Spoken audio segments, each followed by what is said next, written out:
বসে বসে মনে হলো কি করি কি করি। তারপরেই মনে হলো সামনেই তো জন্মাষ্টমী, আর বাজারে তালে ভরা। একটা তালের বড়ার রেসিপি শেয়ার করলে কেমন হয়? যেমন ভাবা তেমন কাজ। চলে গেলাম বাজারে, একটা তাল আর কিছু টুকটাক জিনিস কিনে ফিরে এলাম। আসুন এবার রেসিপিতে আসা যাক। এবার তালটা ভালো করে ধুয়ে খোসা ছাড়িয়ে নিলাম।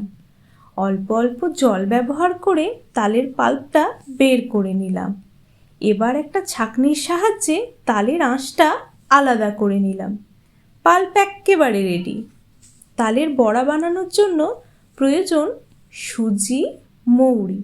মৌরিটা আমি অল্প থেতো করে নিয়েছি, গুড় আর ময়দা, আর নিয়েছি কুচানো নারকেল, আর প্রয়োজন 1 চিমটি লবণ। এখানে আমি 1 কাপ ময়দা ব্যবহার করেছি আর হাফ কাপ সুজি। এবার ময়দা ও সুজিটা তালের পাল্পের সাথে ভালো করে মিশিয়ে নিলাম। এবার থেতো করা মৌরিটা দিয়ে দিলাম। এবার গুড় দেওয়ার পালা। আপনারা চিনিও ব্যবহার করতে পারেন, স্বাদের বিশেষ কোনো পরিবর্তন হবে না। এবার কুচানো নারকেলটা মিশিয়ে নিচ্ছি।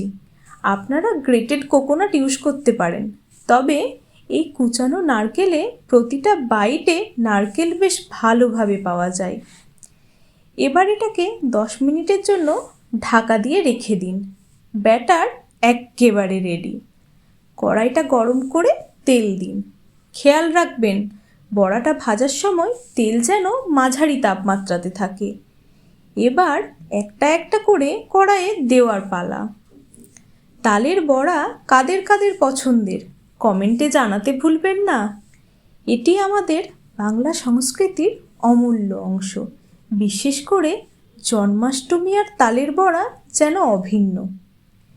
এবার গোল্ডেন ব্রাউন হয়ে গেলে একটি পাত্রে তুলে নিন। আহা, এ তো তালের বড়া নয়, যেন এক বাটি ভালোবাসা। দরজা জানালা ভালো করে বন্ধ করে রাখুন। এই সুগন্ধ ছড়িয়ে পড়া থেকে কেউ আটকাতে পারবে না। দাঁড়ান, কোথায় যাচ্ছেন? এবার চট করে একটা বড়া মুখে পুরে ফেলুন দেখি।